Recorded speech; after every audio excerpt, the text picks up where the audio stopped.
Jujutsu Kaisen students have changed a lot. Some have grown into powerful sorcerers, some have gotten weaker, and some, well, you know. But because of Jujutsu Kaisen's lightning-fast pacing, a lot of the details around the students' evolution can be easily missed. So today, we are remedying that by going over the evolution of each and every student in the order that they are introduced. Let's get started with our main protagonist, Yuji Itadori. Yuji is one of the characters that changes the most over the course of Jujutsu Kaisen, which makes sense because he is the main character. But he didn't start out as main character material. He just started off as a guy who happened to be really physically strong and really morally strong. It's because of this moral strength that he gets involved in the world of Jujutsu and inadvertently ruins his life, as one of his first actions in this world was eating one of Sukuna's fingers and becoming Sukuna's vessel, bringing the strongest sorcerer of all time into the modern era. He temporarily dies shortly after and then begins his training in secret, but from here his abilities don't really change. He just gets gradually stronger over the majority of the series. But he does change as a person, and it all starts with Mahito. From the beginning, Yuji got into Jujutsu to save people. That was his goal, save as many people as possible before his execution. So it's no surprise that transfigured humans, which are humans that have their soul altered, would make Yuji feel uncomfortable and question whether or not he's doing the right thing. This feeling would continue to grow and fester within Yuji over the course of the story up until the Shibuya incident, where Yuji is forced to confront his motivations and Mahito at the same time, as Mahito kills Yuji's main mentor and one of his closest friends, completely breaking Yuji's will. This is also right after Sukuna's massacre, which is where Yuji directly returns to his original moral pillar, which Mahito does completely shatter as he monologues while beating Yuji close to death. This forces Yuji to confront his feelings and motivations, and by the end of the fight with Mahito and a little bit of help from Todo, he comes to the conclusion that he is nothing more than a cog in the world of Jujutsu. He's not special, he's not unique, he's just there to fill his role of ending Sukuna with his execution. That's it. This is pretty much where Yuji's mentality stays through the Culling Games, right up until Sukuna moves bodies, escaping the prison of Yuji's body for the much more malleable body of Megumi. This one moment completely changes Yuji's role in Jujutsu, as his execution will no longer be the end of Sukuna, so he shifts his own role, and it's easy to miss this change. Yuji dedicates his existence to killing Sukuna and saving Megumi. However, even in this new motivation, Yuji still believes he's a cog. He's not strong enough to kill Sukuna by himself, so he will assist in whatever way is most efficient. Whether that is distracting Sukuna or disrupting his connection with Megumi, he will do whatever he needs to do to take down Sukuna. It's also around this time that Yuji finally gets a technique, but at the time of recording, it's still not clear exactly what that technique is. It seems to be blood manipulation, but it's not exactly clear yet, so it could be something else. In terms of growth, Yuji is definitely one of the students that goes under a lot of character development, but not a lot of technical development. The next student, however, is exactly the opposite, because it is Megumi. Megumi as a character doesn't have much personal growth. His goals established early on all aim to save Tsumiki, and that never really changes. While he does fulfill his normal Jujutsu responsibilities, a lot of his motivation comes from finding a cure for Tsumiki's curse, and then later saving her from the Culling Games. The only time this changes is after it is revealed that Tsumiki has been overwritten by Yozuru in chapter 212, and shortly after when Megumi gets taken over by Sukuna. At this point, Megumi pretty much becomes mega depressed because of what Sukuna does with his body, killing his sister, his mentor, and submerging his soul in cursed spirit soup. As much as I personally am not a huge fan of this development for Megumi, I do understand why he's so depressed, and I think it does make sense for him to feel that way. Really, the only other semblance of character development comes when Megumi develops his domain, but that's a lot more minimal and doesn't change him in a big way. But what does change in a big way is his capabilities as a sorcerer, because he actually has one of the biggest glow-ups in the series. At the beginning of season 1, he has just 5 Shikigami: Divine Dogs, Nue, Great Serpent, and Toad. And over the course of season 1, he tames Max Elephant, develops the ability to store cursed weapons in the shadows, learns how to combine Shikigami as we see with the Well's Unknown Abyss, and shows off how Shikigami pass their attributes from one to another upon death via the creation of Divine Dog Totality. But his biggest accomplishment in season 1 is undoubtedly his early development of his domain, Chimera Shadow Garden. This domain does rely on an external barrier, but it's still impressive that he created one in the first place. And while he doesn't make nearly as much progress in season 2 because his role in the story is just not as big, he does still tame Rabbit Escape, which comes in very handy in Shibuya. Plus, his technique developments do not stop in the manga either. In the Culling games, he becomes able to use multiple Shikigami in tandem with Max Elephant, and his domain develops this weird spine piece in it, but we don't really know what that's about yet. His intelligence as a sorcerer also notably increases from season 1 to the end of the manga, but his growth does get stunted, and we all know why. And unfortunately, something similar does happen to the final first year as well, as Nobara does not get much development, especially compared to Yuji or Megumi. She unfortunately dies as an undeveloped character. Or does she? She doesn't change much from her introduction, so she must be underdeveloped, right? Well,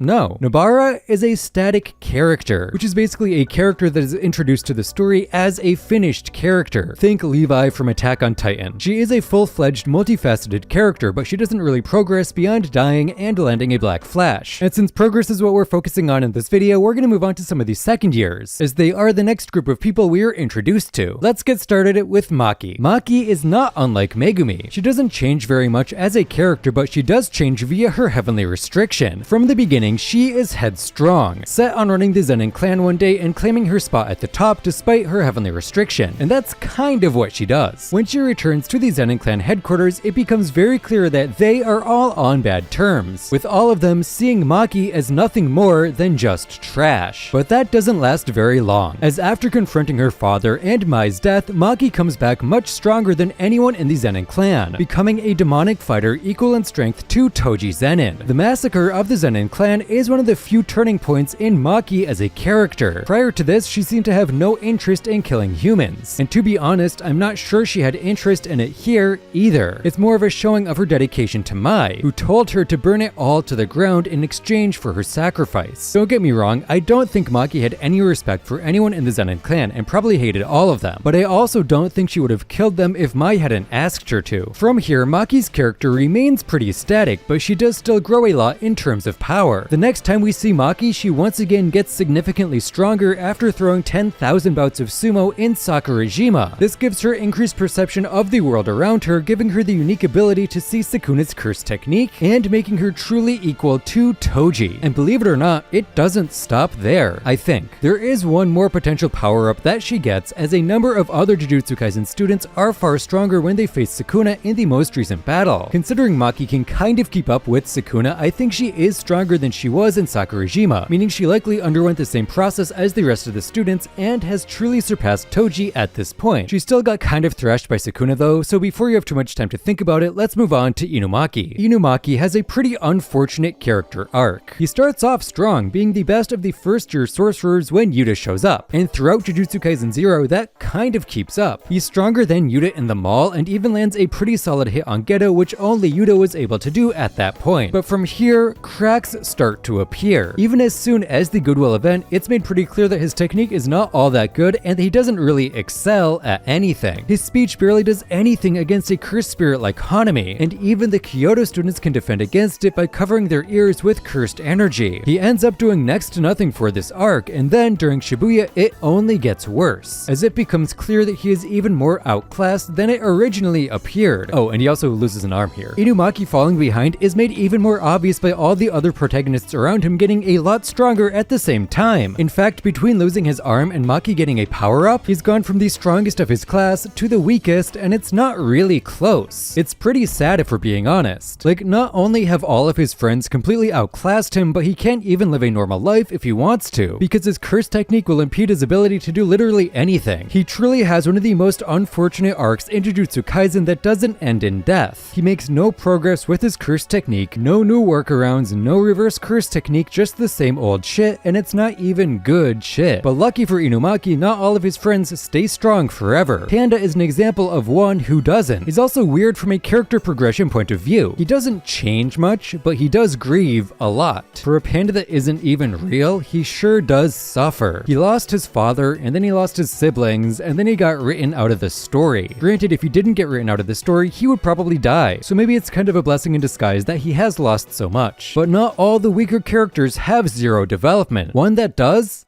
is Mai. When Mai is first introduced, she appears to be an arrogant asshole, looking to flex her superior jujutsu knowledge over Nobara and Megumi. But once we get into the Goodwill event, it becomes clear that she is both more and less than she appears, as she is way too weak to be talking in the way that she did, but her character is also much deeper than just some arrogant student. From her very birth, Mai was seen as nothing and given nothing. Her birth was nothing more than a burden on her parents because she was born as a twin to Maki, which is not only a bad omen, but also split their strength, limiting their abilities with Jujutsu. This made her very weak, and between that and her status in the Zen'in clan, she was more than happy to stay at the bottom. Unfortunately for her, Maki was not, and as a result, both were dragged into the world of Jujutsu. This all comes to a head during the Kyoto Goodwill event when we learn that she basically just doesn't want to be there while Maki beats the shit out of her. And after this confrontation, we don't really see much of her until Maki needs to be saved after both daughters lose to their father. Mai comes to the conclusion that the best course of action is to sacrifice herself so Maki can grow, as Maki is the more motivated of the two, so she should be the one to reach their full unsplit potential. This Mai, the one willing to sacrifice her for her twin, is the real unfiltered Mai. No more posturing, no more hiding her true feelings. Their relationship has been rocky, but the twins do care about each other without a doubt, and that act is shown in her final sacrifice to become the soul split katana and save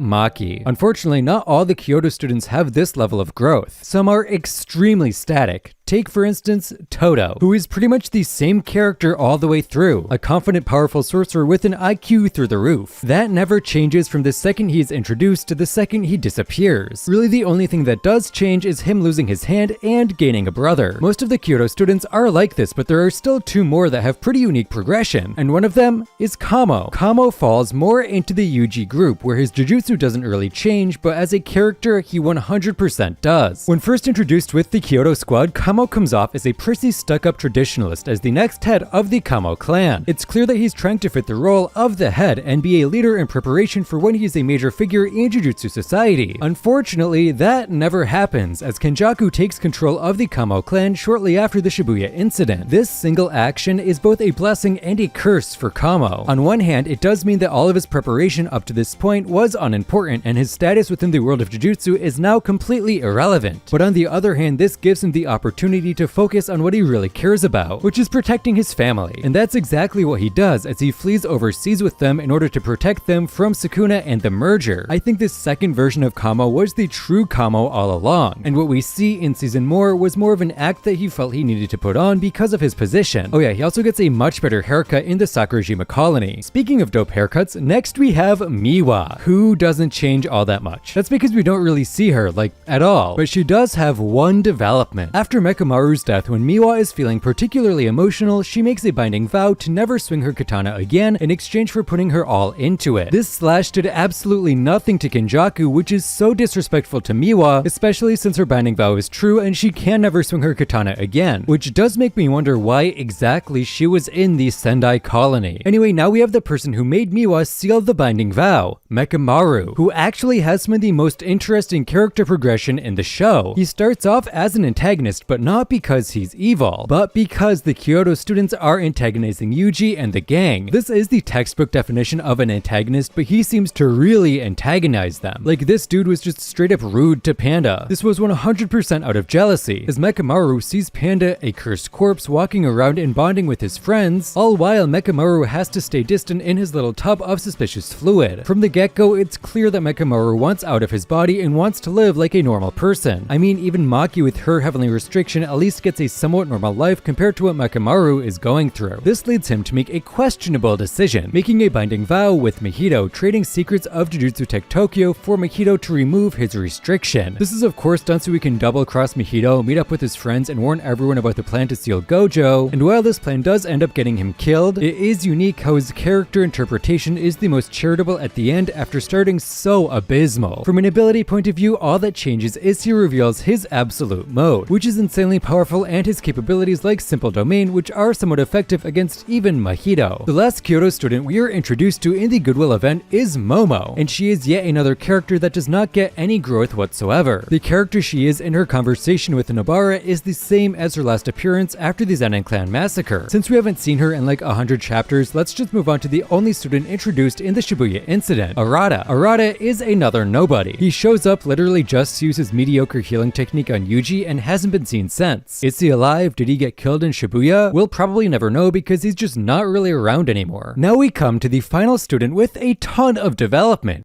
Yuta. When you look at Yuta between Jujutsu Kaisen 0 and now, he looks like a completely different person. But how did he change? Well, he changed gradually over the course of his first year at Jujutsu High. But to avoid just recapping the entire movie, there are a few moments that I want to focus on. The first is the cold open with Yuta in the classroom where Rika protects him. At this point in time, Rika is making Yuta not want to live anymore. Just straight up, dude is suffering. He cannot live a normal life because she will kill anyone that comes close to him regardless of their intent. This is Yuta's starting point, and it is low. In fact, he can pretty much only go up from here. And he does, as he slowly gains confidence and learns how to control Rika as well as his own technique. Each of his little side quests assist him in growing as a sorcerer. Maki's mission teaches him how to nut up and take lead responsibility, and also how to sort of use Rika without putting others in direct danger. Inumaki's mission teaches him how to work well with other sorcerers, and gives him experience facing stronger and more unique cursed spirits. And then there's the final side quest, which is his fight against Geto. You may not think of this as a side quest, but remember, the main quest is figuring out a way to control or get rid of Rika, and this fight is just the final piece in that process, as it leads to Yuta finally figuring out a way to free Rika and allowing the student to live a normal life, or as normal a life as a Jujutsu sorcerer can live. And then we don't see Yuta for like 200 chapters until after the Shibuya incident, where he returns from Africa way stronger than he was before. In this return, he plays more of a supporting role, contributing to the Culling Game's effort, which makes sense because at this point Yuta is very much a completed character, meaning his growth arc is pretty much over, so we just get to see him being a badass over and over again. First in Sunday, where he wins the free-for-all while keeping the killing to a minimum, and then again during his fight against Sukuna, where his plan was executed perfectly and would have beaten Sukuna if it was not for Megumi. He went from a character living as an L to a character that can only take W's, and that is some pretty astounding growth. This brings us to the final two students in Jujutsu Kaisen, Kirara